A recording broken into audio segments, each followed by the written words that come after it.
Hey Cougars, long time no see. I'm Jaime Herbert, and this is Cougar Pause on Thursday. May the 4th be with you. Thanks for taking a moment to listen to these important news stories and announcements. There have been tons of winners and competitors that are worthy of being mentioned, and we will be doing that in the next couple of days. Today we need to cover some news stories that are timely and can't wait. There will be a senior meeting on Monday, May 8th at 12:30 p.m. in the auditorium. Seniors will vote on their senior song and impact award winner at that meeting.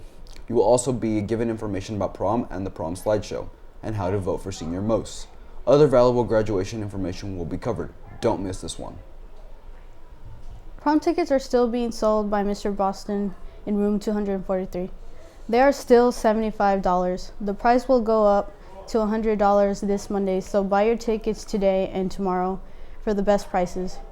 Friday is your last day to nominate someone for the Senior Impact Award. The link to nominate is on the senior page at Western Hills website. Baseball, baseball, baseball. We're in the playoffs. You know what goes really well with playoff games? Fans. Every good baseball team only gets even better when it has cheering fans in the stand. So here are the details. The first game in the 3-game playoff series is going to be at Tower Field tomorrow at 7:30 p.m. And then they will play at 2 p.m. at Birdville Stadium on Saturday, with a third game 30 minutes after that game if the third game is needed to declare a winner. Get out there and be an athletic supporter.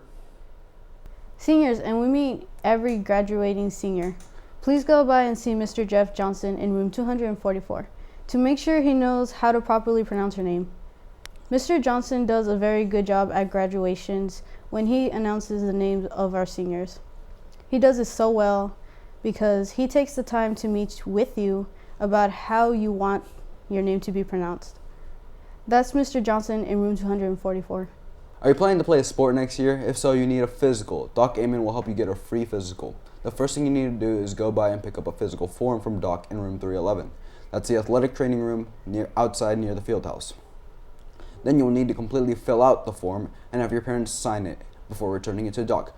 Do not return the form to the coach or anyone else. If you give the form to anyone but Doc, it will self-destruct in 30 seconds, injuring that person and forcing you to have to pay legal fees and start the process all over again after their medical expenses. Doc will record your height and weight and screen your vision. This must all be done before the physicals, which will be on May 20th. If you have any questions, please see Doc in room 311. How about a grateful shout out to our interpreters for their hard work, compassion, skill, and professionalism. This is a National Interpreter Recognition Week. Girls and guys, looking to work out a little aggression? That's you. Wanting to learn how to throw down and control your temper at the same time? Coach Jackson is the man for you. He's offering open mat for anyone interested in wrestling on Tuesday and Thursday afternoons after school until the end of the school year. That's you, are invited. See Coach Jackson for more information.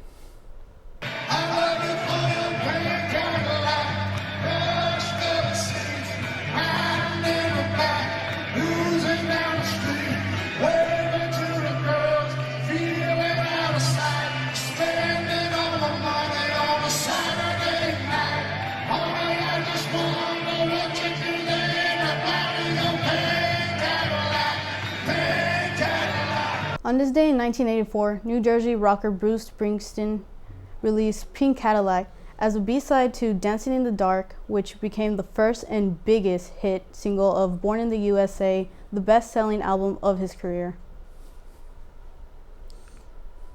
On this day in 1970, our country reached its lowest point in the Vietnam War when 100 National Guardsmen fired their rifles into a group of students, killing 4 and wounding 11 at Kent State University. This incident occurred in the aftermath of President Richard Nixon's April 30th announcement that the U.S. and South Vietnamese forces had been ordered to execute an incursion into Cambodia to destroy the North Vietnamese bases there. In a protest wave of demonstrations and disturbances erupted on college campuses across the country. At Kent State University in Ohio, the student protesters torched the ROTC building on campus, and Ohio Governor James Rhodes responded by calling on the National Guard to restore order. Under harassment from the demonstrators, the guardsmen fired into the crowd, killing 4 and wounding 11. The guardsmen were later brought to trial for the shootings, but not found guilty.